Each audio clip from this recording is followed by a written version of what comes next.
Assalamualaikum warahmatullahi wabarakatuh. Alhamdulillahirabbil alamin. Wassalatu wassalamu ala asyrofil anbiya'i wal mursalin wa ala alihi wa sahbihi ajmain. Amma ba'du. Yang terhormat Bapak Rahmat Ubaidillah Ahror SHMH yang selaku dosen pengampu mata kuliah hukum pidana, dan kepada rekan-rekanku yang berbahagia. Sebelumnya perkenalkan, nama saya Ulfa Mufida dengan NPM 2021020268 dari Fakultas Syariah jurusan Hukum Tata Negara semester 3 mahasiswa UIN Raden Intan Lampung. Di sini saya akan menyampaikan sedikit materi mengenai pidana dan pemidanaan. Berikut penjelasan mengenai pidana dan pemidanaan. Menurut Profesor Ruslan Saleh, yang dimaksud dengan pidana adalah reaksi atau delik berwujud suatu nestapa atau penderita yang dengan sengaja ditimpakan negara melalui pengadilan, di mana nestapa itu dikenakan pada seseorang secara sah yang telah melanggar hukum pidana, dan nestapa itu dijatuhkan melalui proses peradilan pidana. Kemudian menurut Profesor Sudarto, pidana adalah penderitaan yang sengaja dibebankan kepada seseorang yang telah melakukan perbuatan yang memenuhi syarat-syarat tertentu.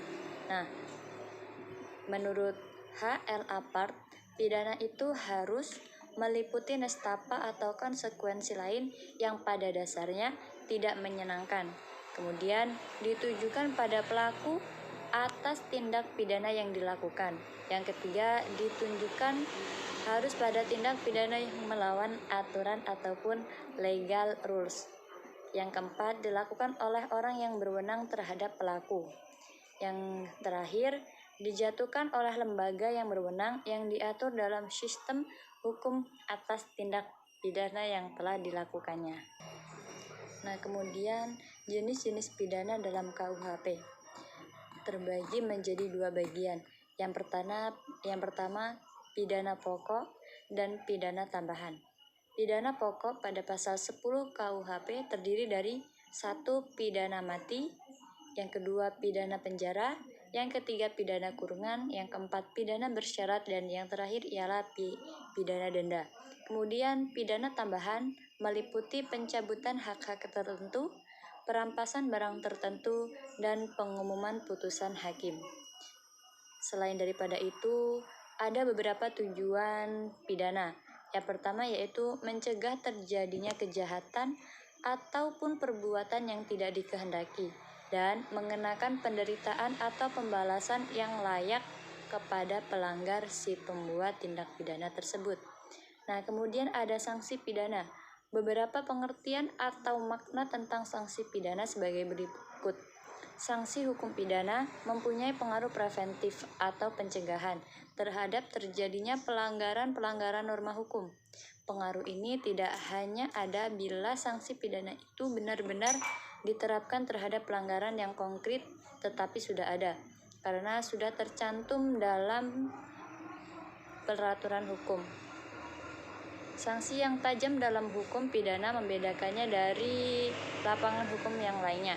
Hukum pidana yang diakui dalam hukum.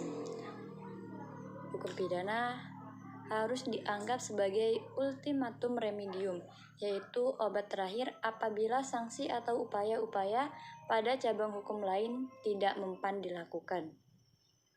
Nah, materi yang selanjutnya yaitu mengenai pemidanaan. Teori pemidanaan atau dasar-dasar pembenaran dan tujuan pidana.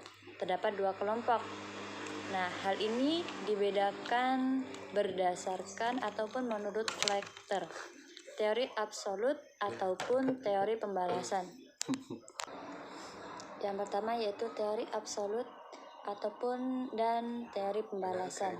Pidana dijatuhkan semata-mata karena orang yang telah melakukan suatu kejahatan atau tindak pidana.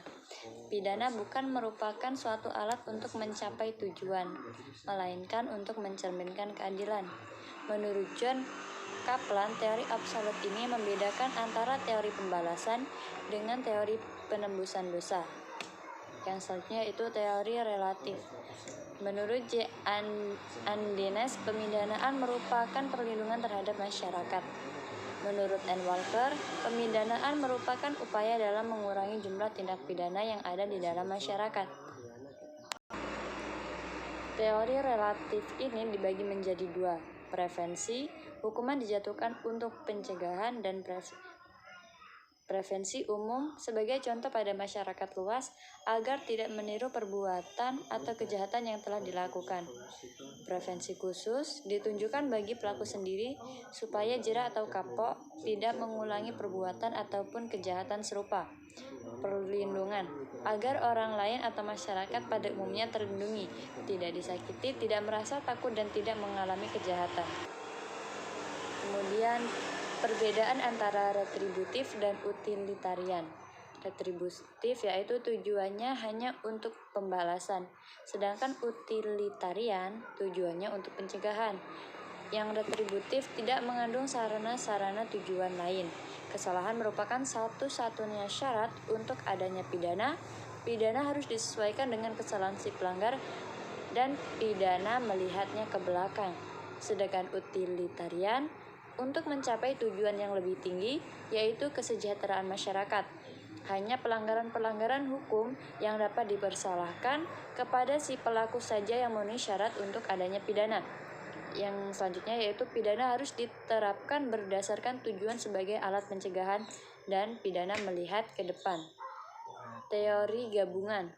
Berdasarkan hukum pada tujuan atau multifungsi dapat sebagai retributif ataupun pembalasan dan juga relatif ataupun tujuan.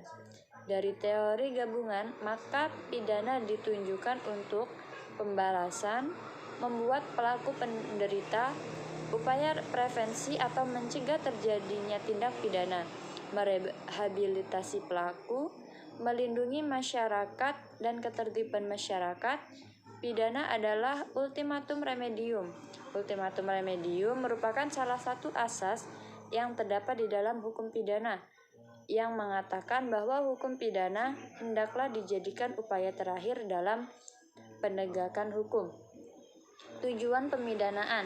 Yang pertama yaitu mencegah terjadinya pengulangan tindak pidana, mencegah orang lain melakukan perbuatan yang sama seperti yang dilakukan si terpidana, menyediakan saluran untuk mewujudkan motif-motif balas dendam, untuk menghindari balas dendam, mempunyai fungsi memelihara perdamaian, menciptakan kemungkinan bagi pelepasan emosi-emosi yang ditimbulkan atau diguncang-guncang adanya kejahatan, dan masih banyak lagi.